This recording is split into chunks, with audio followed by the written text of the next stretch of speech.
តែមានអំនួតមកចាប់ប្អូនស្រីយើងទៅធ្វើជាព្រះជាយាដោយគ្មានក្រែងចិត្តយើងអីបន្តិចសោះពេលនោះយើងបានប្រកាសសង្គ្រាមជាមួយព្រះអង្គហើយចេញច្បាំងដើម្បីយកប្អូនស្រីយើងមកវិញប៉ុន្តែយើងបានចាញ់ល្បិចព្រះអង្គព្រោះមានគេក្បត់យើងធ្វើឲ្យយើងត្រូវព្រះអង្គចាប់ដាក់ក្នុងខ្លងស្ពាន់នេះហើយបោះត្រាព្រះជាម្ចាស់ពីលើទៀតយើងត្រូវរងទុក្ខវេទនារស់នៅក្នុងខ្លងនេះអស់រយៈពេលជាច្រើនរយឆ្នាំនៅ100ឆ្នាំដំបូងយើងគិតសច្ចាក្នុងចិត្តថាបើអ្នកណាបានជួយជីវិតយើង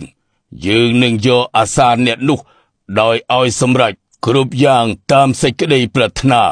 នឹងឲ្យក្លាយជាមហាសេដ្ឋីធំជាងគេបង្អស់នៅក្នុងដែនអាណាចក្រនេះលុះយើងចាំអស់រយៈពេលជាង100ឆ្នាំកន្លងផុតទៅគ្មាននរណាមកជួយយើងទេយើងក៏តាំងសច្ចាម្ដងទៀតថាលើកទី2នេះបើមានអ្នកណាមកជួយជីវិតយើងនឹងបម្រើអ្នកនោះដោយធ្វើឲ្យគេក្លាយជាអ្នកមានឫទ្ធិអំណាចលើជនដទៃតែការសច្ចានេះនៅតែអត់បានការលុះ100ឆ្នាំបន្ទាប់មកទៀតយើងសច្ចាថាបើអ្នកណាជួយជីវិតយើងនឹងជួយឲ្យអ្នកនោះក្លាយជាស្ដេចផែនដីមានឫទ្ធិអំណាចជាស្ដាខ្លាំងជាងពួកអរិយសាតាំងទាំងឡាយសូម្បីតែព្រះជាម្ចាស់ក៏មិនស្មើដោយយើងនៅបម្រើគេអស់មួយជីវិតតែការប្រាថ្នានេះនៅតែគ្មាននរណាអាចជួយយើងដដែលទើបយើងតាំងចិត្តសច្ចាជាថ្មីម្ដងទៀតបើអ្នកណាជួយជីវិតយើងបាននៅពេលនេះយើងនឹងសម្លាប់អ្នកនោះចោលដោយគ្មានឲ្យសេចក្តីប្រាថ្នាអ្វីទាំងអស់គឺឲ្យប្រាថ្នាតែសេចក្តីស្លាប់មួយគត់ទោះជាចង់ស្លាប់បែបណាក៏យើងបំពេញបំណងឲ្យស្លាប់តាមចិត្តបែបនោះដែរហើយស្ដាប់ឮទេហ៎ណែមនាលអរិយទឹកលោកប្រាថ្នានេះជាការប្រាថ្នាខុសលោកខឹងនឹងព្រះជាម្ចាស់ដែលមានឫទ្ធិអំណាចជាងខ្លួនទើបកើតក្តីចំណែនគិតប្រាថ្នាធ្វើបែបនេះទេ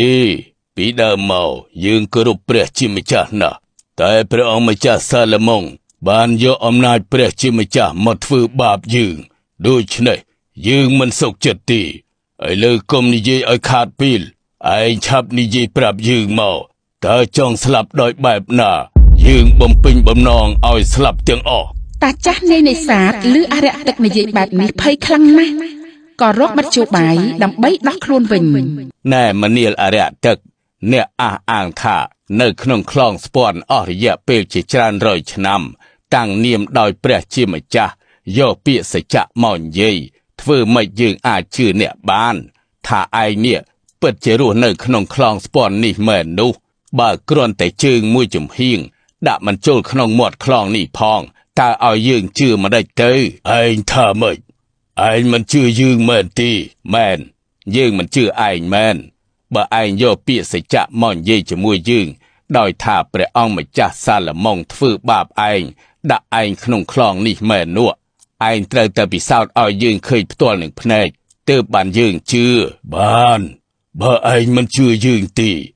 យើងនឹងពិសោធន៍ឲ្យឯងឃើញឥឡូវនេះតែបើយើងពិសោធន៍រួចហើយឯងត្រូវតែឲ្យយើងសម្លាប់ឯងភ្លាមល្អអញ្ចឹងឯងឆាប់ធ្វើទៅតាចាស់នេសាទពោលវិចារបែបនេះចប់ភ្លាមអរិយទឹកក៏សម្ដែងរឹកបន្លែងខ្លួនជាផ្សែងអាប់ខ្មួលខ្មាញ់ពេញអាកាសរួចក៏ទម្លាក់ខ្លួនចូលមកក្នុងខ្លងស្ពាន់យ៉ាងឆាប់រហ័សរហូតដល់អស់ពីផ្ទៃមេឃភ្លាមនោះតាចាស់ក៏ស្ទុះមនីទៅយកគម្របមកបិទឲ្យជិតដើម្បីកុំឲ្យអរិយទឹកចេញមកវិញរួចឃើញទីតាកញ្ចាស់នេសាទយើងចូលមកក្នុងខ្លងវិញហើយនេះជាការពិសោធន៍ឲ្យឯងឃើញច្បាស់នឹងភ្នែកឥឡូវនេះឆាប់ឲ្យយើងចេញទៅវិញសម្រាប់ឯងភ្លាមអរមើលគុណឯងនេះកុំសង្ឃឹមថាចេញមកវិញរួចឲ្យសោះអញស្ដាយណាស់ដែលខំជួយយកអាសាឯងមិនគួរណាឯងយកទោសសងគុណវិញដូច្នេះសោះចាប់ពីថ្ងៃនេះទៅឯងគួរតែនៅក្នុងសមុទ្រវិញដោយដែលព្រះជាម្ចាស់ធ្លាប់ដាក់ទោសឯងហើយអញនឹងមកសង់ផ្ទះនៅជិតសមុទ្រនេះដើម្បីប្រកាសឲ្យអ្នកនេសាទទាំងឡាយដឹងពីគំនិតអាក្រក់របស់ឯងដែលមានចិត្តសម្លាប់អ្នកណា ដែលជួយឯងពីក្នុងសមុទ្រនេះការដែលអញធ្វើបែបនេះគឺជាការដាក់ទោសឯងវិញរហូតដល់ព្រះមហាវិនិច្ឆ័យចុះនេះទីកុំជើងអីលោកម្ចាស់ខ្ញុំមិននេះខ្ញុំលោលេងនឹងលោកម្ចាស់ទីធម្មតាខ្ញុំដឹងគុណអ្នកដែលជួយយកអាសាជីវិតខ្ញុំពេលនេះឲ្យតែលោកដោះលែងខ្ញុំទៅវិញខ្ញុំសន្យាថានឹងធ្វើឲ្យលោកម្ចាស់បានសប្បាយជាមិនខានណែ